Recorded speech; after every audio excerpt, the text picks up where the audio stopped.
Welcome in to Red Corner, Blue Corner. We got the championship preview show coming your way. That is Jake Butt, Michigan Wolverine. Very excited, man, this week because his team getting ready to head on down to Houston. We're featured, the championship edition. Yeah. The blue corner's featured. The red corner's featured as well. I don't know. Because you are a national, you do have a ring. You got the big ring. It was a while ago. That's though. Joshua Perry, national champion, captain of the Ohio State Buckeyes. It's been too damn long. I'm juiced up, though, about I know the show you today. are. I know you're juiced up. We got a lot of guests coming through this show, too. We got Brooke Fletcher, the sideline reporter for the Big Ten Network. Our guy, T-Bob Hebert, from Rivals Down South will be here. We got some Michigan perspective coming as well. So, packed show. Long show today, but we want to get into it. And where I really wanted to start with this is just kind of some notes about this matchup, kind of getting to know both of these teams. We know a lot about Michigan, so maybe not as much storytelling there. But Washington, 2 national titles to their name. They split a championship in the 90s. There's a claimed championship that they have also, I believe, from the 1960s. Now, they didn't claim this championship until decades later, but they do own both of the trophies, and they have both of the championships up in the stadium, so pretty cool information there. In this series, Michigan is 8-5 against Washington, so they've got an edge in this one, although Washington has the longest win streak in college football with 21 games. This is a 4-time in the CFP that number 1, number 2 seeds will play, and 2 seeds are 3-0 in those matchups. So very interesting stuff going on there, but we got to get into the meat of this discussion. It's the thing that everybody's been talking about. It's the quarterback for Washington in Michael Penix Jr. Now, Michael Penix Jr. is a transfer in. We know that he started off his career at Indiana. While he was at Indiana, he did get a victory over the Michigan Wolverines. He threw for 342 yards and 3 touchdowns in that game. But he admitted, listen, nothing carries over from that. It was a long time ago. Yep. You know, the players are different. A lot of the coaches for Michigan at this point are different too. And Michael Penix Jr. is playing with a different team. It's also interesting to note there that Indiana has a more recent win over Michigan than Ohio State does, and that really bothers me because that game was played in 2020. Ohio State and Michigan didn't play that year. What do you make of what Michael Penix Jr. would be able to do against a stout Michigan defense? He is so phenomenal, and I know Jayden Daniels. I'm happy that Jayden Daniels won it, but if Penix had won it, there'd be no argument from my end either. He is literally like an Olympic archer, man. You see some of these highlights. That ball leaves his hands, and it just drops in exactly where it needs to be. Pinpoint accuracy. He looks like an NFL quarterback operating at the college level. So when you think about this matchup, you know, you could say, hey, how do they stop Michael Penix? You will not stop Michael Penix in this game. So you have to work. It's not just going to be a defensive effort either. This is a team-wide effort. Defensively, can you make it hard on him to get enough stops? Can you get the ball back to your offense? And then it's on the offense. Hey, can you control the clock? Can you finish? Can you drive the ball? Can you run the ball? Can you keep him on the sidelines? Can you avoid any mistakes? I think turnovers will play a big factor in this game. I agree with turnovers or lack thereof. Because turnovers, if you're Michigan, that takes away your scoring opportunity and gives it back to Penix. Penix is going to take advantage of it. And that also applies to special teams. Some of those muff punts and those mistakes absolutely cannot happen. If you give him the ball in plus territory, it's lights out in this game. So the margin for error, I think it's even thinner in this game than it was against Alabama. I think it's going to be one of the most interesting things to see here is what the Michigan defense does to try to stop Michael Penix Jr. And we've talked about how good Michigan's been at all levels of the defense and how there's not really just one guy that they rely on. They rely on all of the players to come together to make that thing work. I feel like Washington is a pretty similar type setup where although Michael Penix Jr. is a star, they've got a really good wide receiver room that we're going to talk about here in a second. They had the best offensive line in college football. This is what the Joe Moore committee told us this year. The run game wasn't always great, but it was enough to keep people honest. So they couldn't just cheat to the pass game. I'm very curious, is it the Michigan defense that's been number 1 all year that comes to this game? Or is it this Washington offense that has found ways to move the football in just about every game? There was one game where they didn't score a ton of points, and it was because of the turnovers, but they still moved the football. Who's going to win that battle there? Do you know in basketball how they say, like, hey, some teams are a half-court offense, some teams are, a tempo, fast-break offense, and they say, man, which team can dictate the pace? Like, which team can bring the other one into their world? I believe that's going to play a big factor in this game. Michigan does not want to get into a shootout. And as great as J.J. McCarthy is, I don't think you want to see J.J. McCarthy try to outduel Michael Penix in this game. So can Michigan run the ball and dictate their own tempo? Can they put the pressure on Michael Penix to continue to score? It's an interesting matchup that we'll obviously be watching on Monday night. Another great matchup, though, JP, is Washington's star wide receiver Rome Odunze against Michigan star cornerback Will Johnson. And of course, Odunze's had 5 straight 100-yard receiving games, including 6 catches for 125 yards against Texas. Of course, we've seen Will Johnson face tough competition, namely the Buckeye wide receiver Marvin Harrison Jr., who finished the game with 5 catches for 118 yards and a touchdown. Just big picture, what do you think about this matchup right here? Yeah, I think this is a matchup where one of these guys ends up making a lot of money. It could be Rome Odunze for this year, or it could be Will Johnson for next year because he can't come out this year. When I look at Rome, the more I look at him and the more I look at Marvin Harrison Jr., the more willing I am to say that I think that the wide receiver 1 debate for this draft class is a lot closer than many people thought it was going to be coming into this season. I think Rome has done many things well. I think he is an electric athlete just in terms of his speed in a straight line. I think he's a good route runner, maybe not the cleanest route runner, but I think he's probably got more upside when it comes to learning route technique than Marvin Harrison Jr. would at this point. I think both of them are ridiculous when it comes to contested catches. Marv is going to have the edge when it comes to just having elite ball skills and traits there, but the contested catch, both of them have been phenomenal. Will Johnson, on the flip side of this, he is a guy to me that you have not heard enough about him because he's been so good. I'm going to frame it that way, because when a cornerback is playing the way that they need to play, nobody's throwing their way. They can't even get PBUs, let alone interceptions, because quarterbacks aren't targeting that direction. And that's what Will Johnson has been since he really stepped on campus at Michigan. And so I think this is going to be one of those Titanic-type battles, because both of these players, to me, are near the top 2, 3, 4 at their position in America. Mark Carmen in our chat there in the comments brought up a great point, said the top passing rated defense that Washington has faced was Oregon. They had the 54th rated passing defense in college football. Obviously, Michigan is astronomically higher. Michigan also, it's also true they haven't seen a passing offense like Washington. I think that's kind of the flip side there. We have to learn some things here, yeah, I think right? both of them are kind of going to be like, this is a little bit different. Like, I know I'm not going to get too far ahead here, but when I look at the Washington wide receivers, for example, and I mentioned Rome and Will Johnson, and we kind of saw a preview of what that could look like when Ohio State, Michigan played with Marvin Harrison Jr. But are we taking Polk and McMillan over Ibuka, who was banged up, and Julian Fleming at this point? Because I think I might. I think Cade Stover and Westover, the tight end for Washington, are comparable players when it comes to being playmaker weapons, right? Like, I think when you start to distill down the skill group for Washington, quarterback, wide receivers, tight end, the only one where I say Ohio State was definitely better was a healthy TreVeyon Henderson. The rest of them might be edge to Washington. Flat out, I think I don't think. I believe in my heart of hearts that this is the best passing attack, probably the best offense as a whole. Definitely the best offense as a whole Michigan has seen. One of the best offenses anyone will see in recent college football history. And this is where I love the matchup of Will Johnson versus Odunze. Will Johnson's a long corner with long arms. And he can do press coverage. They can mix up zone. But to me, this comes down to Jesse Minter.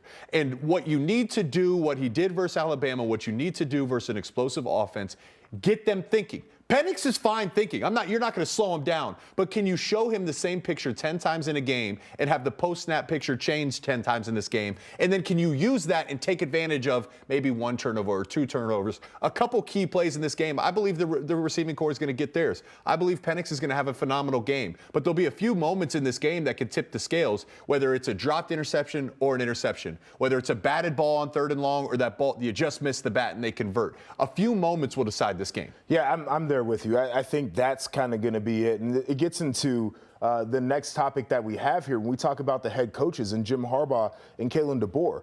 And when we were doing our morning meeting today, I was saying to our producers that I think that these guys are more similar than they are different. Their recruiting profile is not to recruit the most 5 stars in the country. There's 2 5 stars playing in this matchup, by the way, and both from Michigan, Will Johnson and J.J. McCarthy. There's 2 5 stars in the whole national championship game.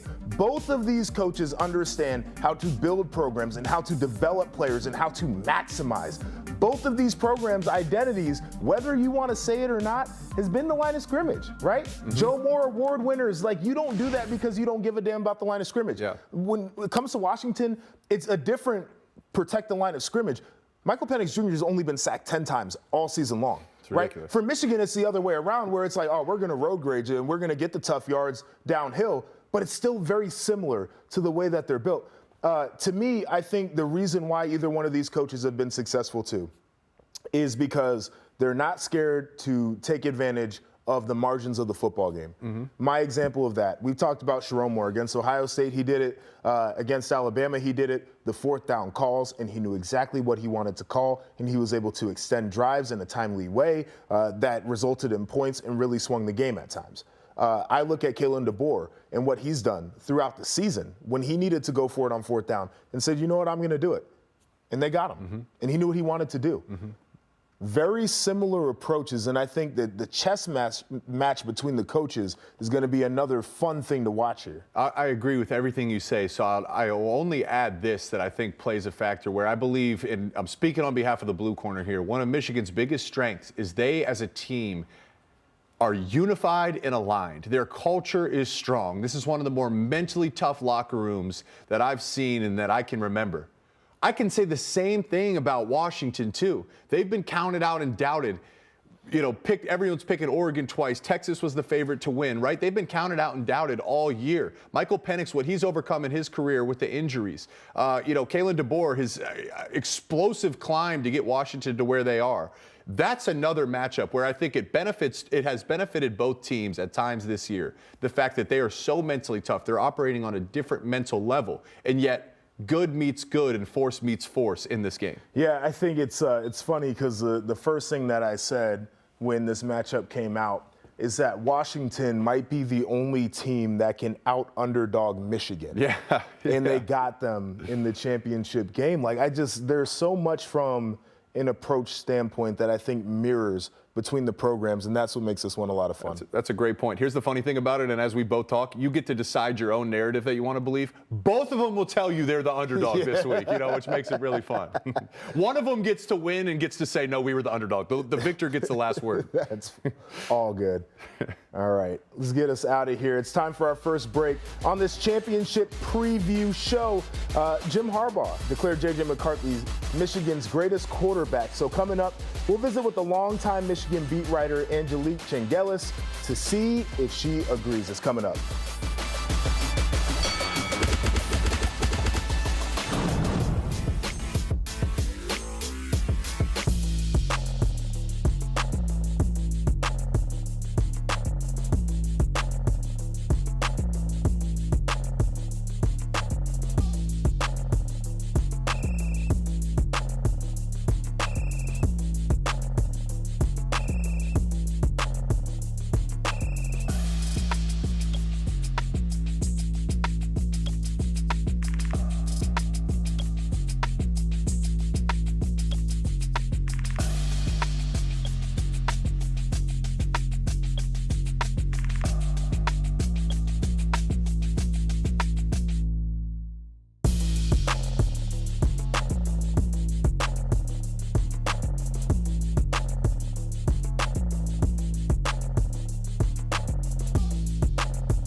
Welcome back to this championship edition of Red Corner, Blue Corner.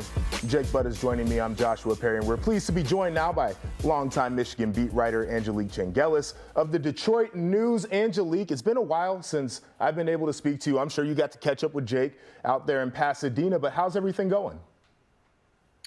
Well, I mean, it's been a very unique ride covering this team this season with all the off-field situations and then just, covering a team that keeps winning and finding ways to win when things are maybe not going the way they'd like. I think about the end of the Maryland game as an example, and certainly more recently the Rose Bowl game. So it's been fun, not a break, and honestly, as a beat writer, that's what you like. Angelique, you used the word unique, and that leads me perfectly into my next question because I've been trying to conceptualize and give myself context to this season because the guys feel so special. The buzz feels so special. Maybe the only other time Michigan won a national title in recent history, you got to go back to 1997, 1998 season. When you think about the buzz around the program, can you compare it to anything in your memory? Like, how does it compare to that 97 season? The difference, Jake, is I think with social media, there's just so much more. It's, information pumped out constantly on all sorts of platforms. In 97, again, I remember that season vividly because I never had a break. I never had a day off. It was just constantly writing about this team. And there were a lot of very special players on that team. Charles Woodson, obviously the Heisman Trophy winner, but so many other personalities. And that was a unique season because Lloyd Carr, the head coach, really let those personalities shine and let those players be themselves. And I think that is similar to what Jim Harbaugh has with this team. I mean, it, Jake. You talk to these guys. They are very much letting their personalities show. They're very much a team. They have each other's back. Sometimes, that comes off as a cliche, but in this situation, it's very real. But I think with so much social media presence now, this season feels like so much more than in 1997, but I have a stack of newspapers from that year, so there was a lot of coverage then too. All right, Angelique, I want to talk about just the way that this team has gotten here. First two CFP appearances for Michigan, they end in losses in the semifinal rounds. Then you go into the semifinal this year against a team from the SEC in Alabama. Nick Saban, if you want to call him the king of the hill because of all the success that he's had, and Michigan gets the win in that game. What did they take from the previous 2 years that allowed them to have success this season? Well, I think that they learned a lot more from the TCU loss. I remember that week going into that game, I thought they seemed a little, maybe a little too self-assured going into that game. And they were all talking about smash. They want, they play smash. And that was the emphasis. Coming from J.J. McCarthy and certainly Sherrone Moore in the offensive line. And that was that was their bread and butter last season in particular, running the ball. I think from that first game against Georgia, they knew that they were outplayed. I mean, that was a superior team. And I think you look back at that scene at the end of that game with J.J. McCarthy, a freshman, Donovan Edwards, also a freshman, Andrell Anthony, who's no longer with the team, but they were on the field watching it, taking it all in. And I think that helped them going into the next season. But then, I think that they learned last year that they were a little overconfident going into the TCU game. And I thought that was really scaled back this year. I didn't get that sense at all that they were cocky or overconfident going into Alabama. They said all the right things. And again, I mean, I think they believe in themselves, but they didn't need to tell everybody how confident they were. There's a popular saying in the Michigan circles by head coach Bo Schembechler that says, those who stay will be champions. And immediately what comes to mind is, Blake Corum, a guy that I personally thought he should have went to the NFL. I expected him to go to the NFL, but he chose to rehab and come back. He's not the only one. There's a number of seniors that came back. As you've covered this team and you've talked to some of the players, how gratifying do you think it is for these seniors that chose to come back and now have the chance to finish the ultimate goal of winning a national title? Oh, I think it's everything, Jake. I mean, I think, Zach Zinner, even though he's injured now, obviously, he's a consensus All-American. He doesn't have that accolades if he doesn't come back and doesn't enjoy this ride, even though he is on the sideline now, having broken his leg against Ohio State.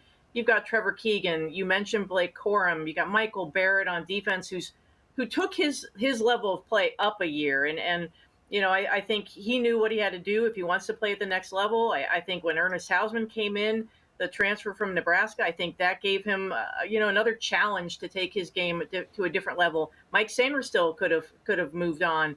All those people, and talking to Roman Wilson after the Rose Bowl game, he said it was really about them in those final minutes of the game. It was about doing it for them. And Trevor Keegan said in the huddle, look, this is the last drive we could have together. And they rallied behind that. And I think the leadership has been so strong. You obviously include J.J. McCarthy in that, but it's that group. It's that core group. Cornelius Johnson, another guy who came back. And, I think that they, having Blake Corum, who is such an example off the field as well as on the field, it's just been a priceless group in terms of leadership. And it's, again, you talked about culture, building a culture, and that's how you sustain it and you keep it going for the next classes because they've seen what this group has done. Angelique, I want to ask you about a guy in particular. You talk about leadership. Well, J.J. McCarthy comes to mind. And, Jim Harbaugh has sung his praises all season, including last week when he said J.J. was Michigan's best quarterback of all time. Of course, we're talking about career at Michigan. We're not challenging Tom Brady yet. But you followed this team for a long time. Where do you think J.J. ranks amongst the best quarterbacks in school history? He is definitely up there. Drew Henson didn't have the career. Obviously, he left a year early, but that guy was extremely talented. And there are times that JJ, especially when he's on the run and throwing, he reminds me a little bit of Drew Henson, who was such a gifted natural athlete. I go back to the 97 season. Brian Griese was not the greatest quarterback in terms of his athleticism, but what a smart guy, what a great leader. He was very precise. And, I think of those kind of players. And JJ certainly is way up there. I mean, he's 26-1 now as a starter. He's taken this team to 2 semifinals, national semifinals. They obviously won the Rose Bowl. He was the offensive MVP. He's combined it all. He's got the arm, he's got the mobility, and he's got the smarts. And I think I'm not going to rank them, Jake, but he's definitely right up there. All right, Angelique, I like to say on this show that I don't like to get into the practice of trying to guess Jim Harbaugh's behavior because I always come out looking a little bit foolish. But you are somebody who spent plenty of time around him. And one of the big questions about Jim Harbaugh, typically when we get to this point in the year, is what his future is going to be. Michigan extended reportedly a contract in front of him. He's like, listen, I need to take a little bit more time. Hasn't necessarily been touched yet. Do you think this is Jim Harbaugh's last game as the Michigan coach? Well, I came into this season, Josh, with thinking that this would be it for Jim Harbaugh. I mean, his 9th season at Michigan, he had signed, he left the 49ers, came to Michigan in 2015. He signed a 7-year deal. So he fulfilled that promise. And now he's given them these bonus years that have been exceptional. And I mean, look, he went to the Vikings for an interview in 2022. He was in serious conversations with the Broncos early 2023. He has a Super Bowl itch. I don't think anyone can blame him for that. I mean, he sees his brother. He's got a Super Bowl win, obviously, against him. And I think if he can take Michigan, if they can win a national championship, I'm not saying if they win or lose. If they win or lose, I think he's seriously going to be considering any NFL offers that come his way. But again, it's not just does Jim Harbaugh want to go? Is there an NFL team that wants him? And I think his stock has never been higher. I mean, this is, he's done a magnificent job, and considering everything that's gone on, he missed 6 games, suspensions. He's done so much with this team the last couple of years. I think he is someone that an NFL team will want, and if it's the right fit, I think he will definitely look into that. It would definitely be fascinating to keep track of this offseason, especially coming off of a national championship appearance for Jim Harbaugh. But Angelique, we always appreciate catching up with you, and enjoy Houston. Thank you. I look forward to it. It'll be really interesting to see how this team does, and Penix will be fun to watch too. No doubt. All right, we're going to take another break over here on Red Corner, Blue Corner, but still to come, we'll go deep in the trenches with T-Bob Hebert and explain how Michigan can keep the high-powered Huskies offense at bay. That's all coming up.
welcome back to this championship preview, and we are glad to be joined by another national champion, T-Bob Hebert from Rivals Down South. T-Bob, we're talking a little bit in the preview. You said you're getting fired up for this game.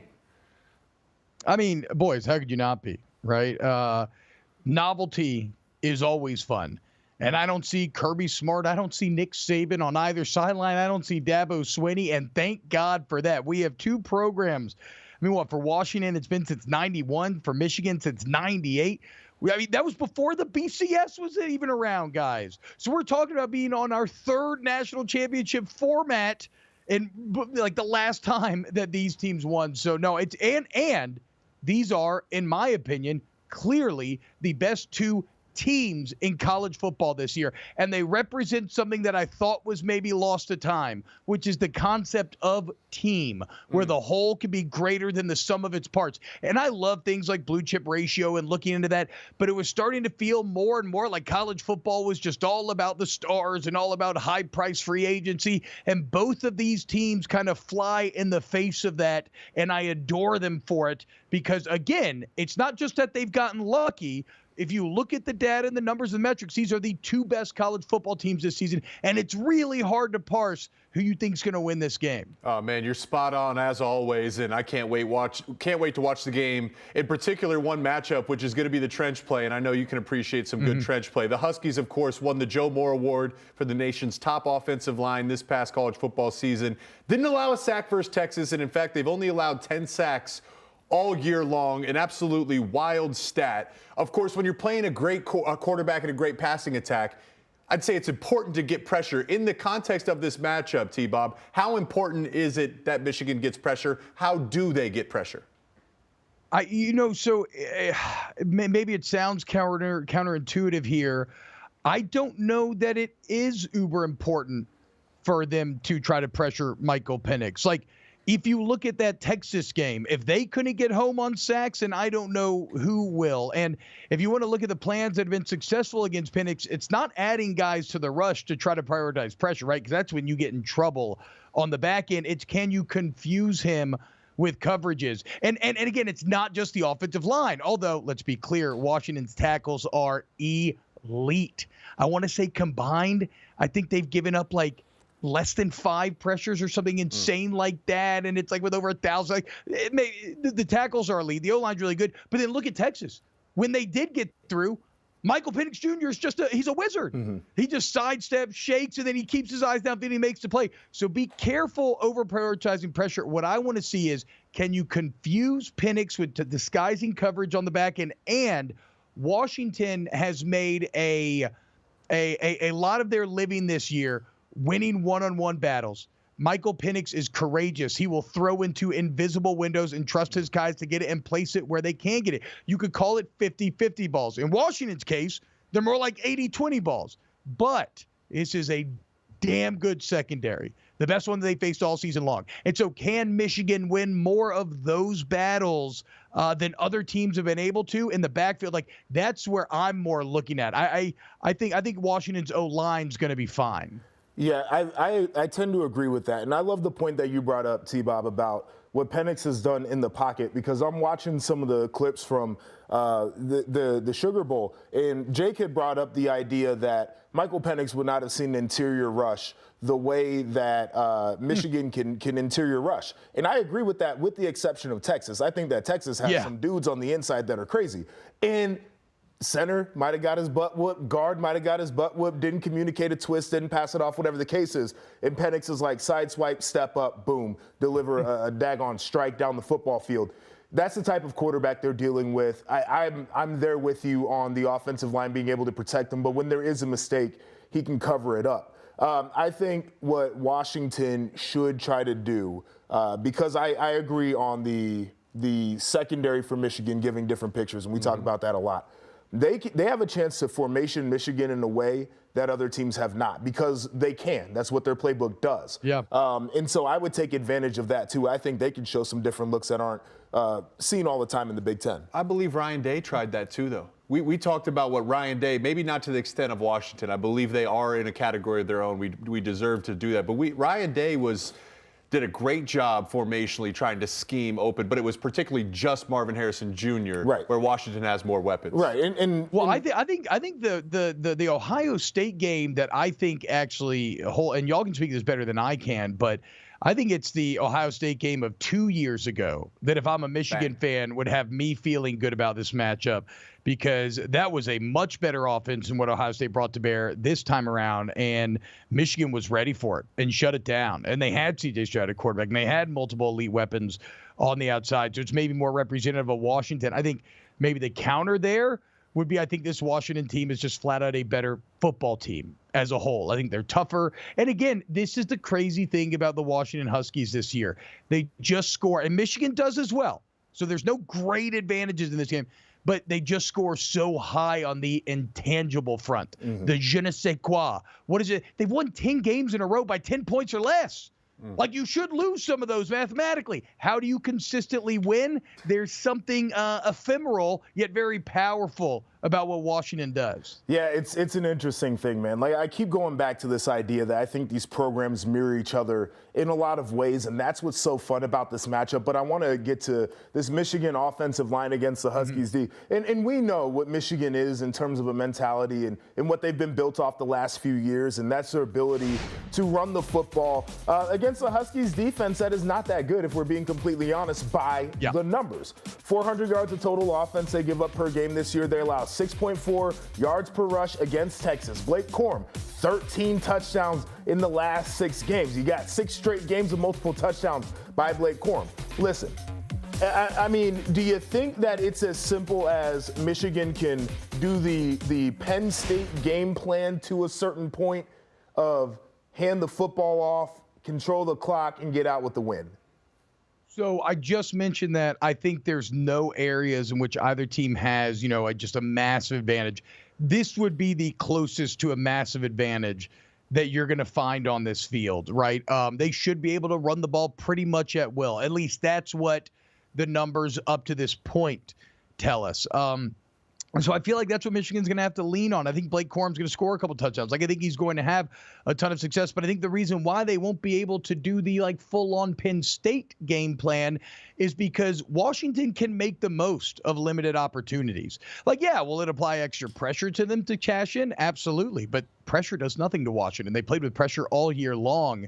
And so here's something that is almost a bit paradoxical, but I've been thinking about, right? How big, because if they run the ball, they're keeping Penix on the sideline. That's great, right? But look at that Texas game where Washington had the ball nearly double the amount of time that Texas did, and yet Texas nearly had as many total yards. So, Washington's defense is not the best on a play-by-play basis. So if you want to run less plays, that's, again, paradoxically, maybe not the worst thing for Washington. And I do believe that in their limited opportunities, the Huskies will still be able to score. It's a really interesting way to put it. Honestly, I never would have thought about it from that standpoint. I still believe, man, Washington is a team that gets labeled as finesse, but is tough. Yeah. Michigan's a team that's tough, but certainly has an element of finesse to their game. But there's still different structural identities, and I think whichever team can pull the other one more into their world for 4 quarters, that's going to play a big factor. So, T-Bob, man, it's always a pleasure to have you on. Thanks so much for your insight. You do a great job. We will see you soon. And we have more for you guys coming up on the other side of the break, where the GOAT, Tom Brady, weighs in on the best Michigan quarterback of all time. And we will give you some of our favorite prop bets when we're joined by Brooke Fletcher next.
Well, we told you earlier that Jim Harbaugh called J.J. McCarthy the best quarterback in the history of the University of Michigan.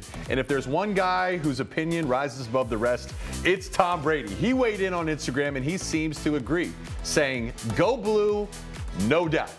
High praise from the GOAT. You think it's interesting that he put the Go Blue before the no doubt? No. I do. Why? I do. I'm gonna read into that, Okay. just so I can stir up controversy. Let us have our moment. Because that's what Let I us like have our to do. moment, man. We're unified. You know who's very uncontroversial because she calls it as it is? That is our friend, Brooke Fletcher. Hello, reporter Joshua. Quite for the the Big Ten introduction there. Network. Oh, absolutely. And we're glad to have you here because Thank you you. are one of the people who would know the personnel for Michigan as well as anybody covering them because you're on the sidelines, you're in the meetings with the coaches. And so we want to start with the quarterback for the Wolverines and J.J. McCarthy. He was cool as a cucumber that last drive for Michigan. Unflappable, he looked like. But you've seen him over the last couple of years. So what would you say his evolution has looked like as a player? Well, I think we all can agree. And just, we covered him early in the season and we saw that confident start to kind of get there, but just kind of following his progression. And like you said, during that game versus Alabama, he was so cool, calm, and collected, especially under pressure. And with that confidence, comes consistency, more accuracy. And that was something that Sharon Moore told us early in the season that he really challenged JJ in this offseason. And that comes with maybe knowing that you're going to be the starting quarterback, right? He saw it in the spring there, saw this confidence on the field, and as a leader on this team, being able to hold guys accountable and just continues to build off of that throughout this season. Now, consistency, he did have his ups and downs this season, right? But just as far as his mental toughness, that's what gets you out of those woes. And I know that you're big on mental toughness and you can relate to that as well. But JJ, just the progression we've seen from him to this point, he has one thing on his mind, and that is a national championship. His progression has been a huge reason. The passing game obviously has evolved for Michigan. The passing game evolving is a huge reason they're here and playing for a national title. Brooke, I think you know where I'm going to go with this one. I got to ask you about the tight ends. Of course. As we know, tight ends could be a quarterback's best friend. We went into that game thinking Colston Loveland was going to have a big game. Well, he only had 2 catches for 13 yards back against Alabama. No catches for A.J. Barner. So, Brooke, let me ask you this. Even without the numbers, what kind of impact are they having within Michigan's offense? Okay, funny you mentioned A.J. Barner because I remember one thing he told me in the beginning of the season. Don't pay attention to the stat sheet. You got to watch the film and what this tight end room at Michigan does specifically because he said that they are the best tight end room in the entire country. Jake, I know you can speak to that as well. He says, one thing that really led him to go to Michigan from Indiana was the versatility and the depth in this tight end room, how they use their tight ends. Obviously, they are a threat in the passing game, but they also are very dominant in the blocking game as well. And so going back to this Alabama game, Colston Loveland, he has been at the forefront, but A.J. Barner, what he does blocking, and I know you got to give some love to Max Bredesen because he had a really good game as well. I know the average fan doesn't care about fullbacks too much. The plays aren't sexy. They get lost on your eye a little bit. If you go back, if you're interested, go back and watch him on every play. Road grading dudes. I love good fullback play. He's a difference maker even if he's not making catches. It makes a difference. And it's something that people don't see on a day-to-day basis either. So his impact on the game, even if it's not on the stat sheet, certainly felt by defenses. But I actually did want to ask you about one guy on the defensive side of the ball, and that is Will Johnson. We previewed it. He's going up against Rome Odunze, who's one of the best wide receivers in the nation.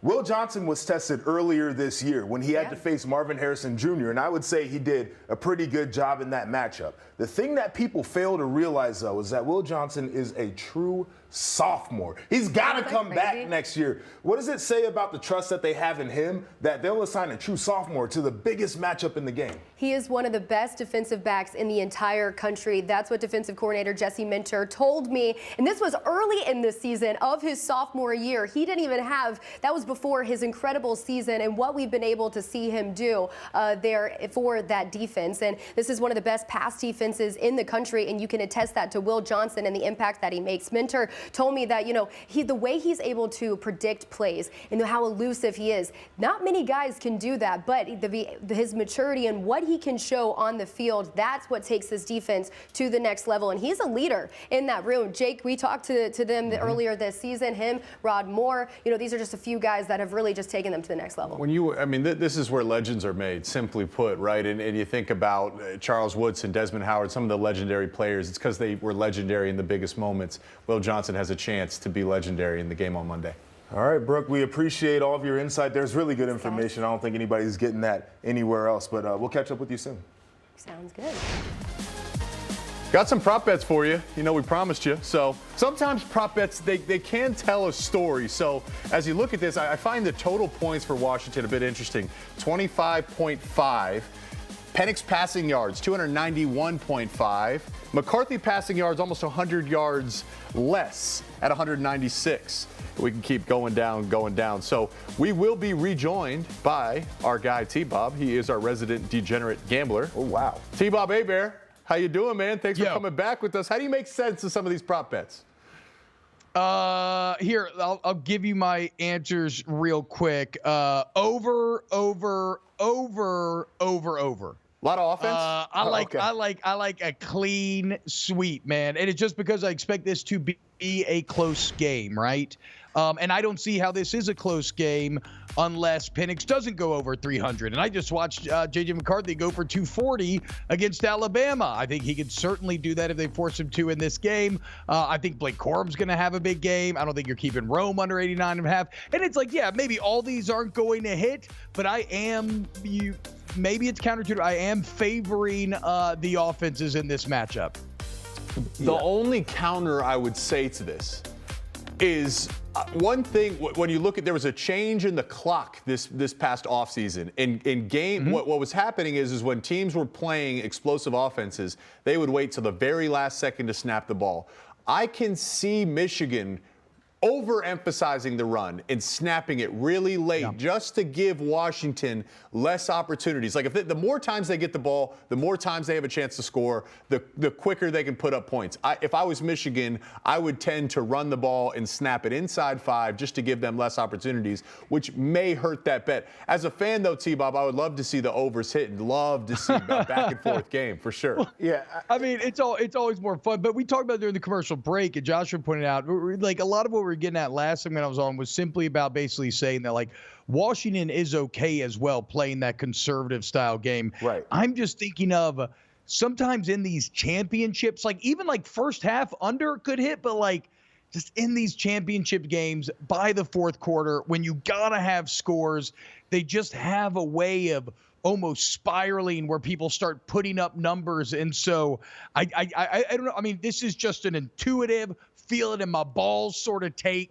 but I just think by the second half that fireworks might start to pop off a bit. Yeah, I mean, I just start to look at the kind of the trends as well. The two best passing quarterbacks that Michigan had faced, and Taulia Tagovailoa, he was right around 240, 250 yards. Kyle McCord threw for like 271. I think Michael Penix Jr. would give you at least 20 more yards than that with the weapons that he has around there. It's not to say that's going to be the key for them winning the football game. It's not to say that, you know, if Michigan lets up 300 yards passing, they lose. I feel like that's something that can absolutely happen, probably will happen in this football game. I'm with you on J.J. McCarthy in the over. Like, you know, people will look at the totals as he got to the last few weeks of the season, and we told you that he was hurt, and he comes out against Alabama and looks better than that. But this is also one Roman Wilson explosive play. This is one Samaj Morgan swing pass that goes for 80 yards, and next thing you know, we're right there next to the total. I could see something like that happening. Rome Odunze, like, 100% I could see something like that happening. Marvin Harrison Jr. went for over 100 yards, I believe, against his Michigan defense. Like, these are things. Now, the one that is the most interesting to me, though, is Blake Corum. I think this would be his second highest rushing total of the year if he goes for 105. And this is a game, if you're going to use him, you're going to use him. Like, I think they were saving him to make sure he would be available in the postseason because of what happened a year ago. But that's the only one where I'm like, they like to use that guy from 20 yards and in to really do his damage. It ain't a lot of real estate to rack up a ton of yards otherwise. He's only hit 100 yards twice this season. That's between that prop bet and then Rome Odunze having 5 straight 100-yard games. Like, right, they're leaning on him down the stretch, and his over-unders at 89.5. So the two complementary pieces are almost contradicting what we've seen with our own eyes. Well, and that's why instead of trying to thread the needle and get it all right, you just play all the overs and maybe hope to go like 4-2, right? But I would say if you want a Blake Corum prop bet, I was talking to a gambling expert by the name of Colin Wilson. Talked to Colin quite a bit, and He loves, and a lot of sharps are in on Blake Corum, 2 touchdowns on the ground. Ooh. And it's a number that he would take even at minus odds, and most books are giving it at plus odds. So be on the lookout for that. All right, this is good. We got a little Got a betting chance to make some advice there profits. for the people. Yeah. I appreciate that, T-Bob. All right, hang tight. We're going to come back with you here in a sec, but we're going to take a break right now. And after our final timeout here on this championship preview game, a couple of national champs. It's me and T-Bob there. I have a little bit of advice for our Michigan friends. It's coming up.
Welcome back in as we put a bow on this championship edition of Red Corner, Blue Corner, and of course it's championship edition. I've never played for a national championship, but thankfully my co-hosts here have, and I'd just like to ask you guys, for our viewer, what the experience is like. T-Bob, we'll start with you. What is game day like? Just paint the picture for our viewers that are tuning in. So I've both been a member of teams that have won national championship and gotten dominated and lost a national championship. So I might have some interesting insight here. But, I mean, the day is kind of the enemy in this case, right? It's like my entire ordeal was, can you stop the moment from being too big for you? In 2007, when I was a member of a team that won national championship, I feel like we did a pretty good job of that. Whereas in 2011, there was this tightness that had not existed all year long, and I think that ended up kind of coming out in the play, and part of that tightness comes from the stage. The entire world is going to be watching you. Your entire life's work has been leading up to the moment. Whatever city you're in, there is electricity flowing through the air that you can palpably feel. And so it's like, can you narrow your focus? Can you be present? Because when you are present, you throw away the fear of failure because you're not being results-based. It's not about whether you succeed or fail and the pain or joy that comes with it. If you're present, you're just thinking, what do I need to do in this moment to win this moment? And that is something that championship teams always have, that presence. And And I don't think there's a great advantage for either team here because I think both of these teams are mature and score super high in the intangible department and have been very even keel about handling the stage thus far. What do you think? I agree with just about everything you said. I think that there is a freedom that you need to allow yourself to have on game day for a game like this. First off, it's the last one of the season, man. Like, it's everything that you've worked for. I know people always say, oh, it's everything we've worked for. This is literally it. And so why would you do yourself the disservice of going in there with reservations and going in there to be tense? You go in there to play the game that you grew up loving, the game that you want to become a champion in. The other thing is, and this is a preparation thing, you should have this figured out by Monday, but every deficiency your enemy has, you need to be aware of. All of your biggest strengths you need to play into, and then ultimately you just got to trust that the game plan that's been installed is good enough. Like, the one thing that I see cats want to do on a stage like this is go out, I'm going to be the hero, I'm going to make the play that's not there. Brother, that's not how you got here. You got here from playing the way that you've always played. Just do that Monday night. Real quick before we and never forget. Do you think there's a team that has the advantage when it comes to that part of this? I think they've both done exactly what they've done all year to get here. I think that these teams mirror each other in their approach to getting to this point. I don't think either team has done anything in particular to make me say that one deserved to be here more than the other because of their identity. Hey, well, only one team will have to do it just slightly better on Monday to say we're the Jakey, champs how and we you're not. feeling? And that's why we're so excited to watch this, because it's such an even matchup.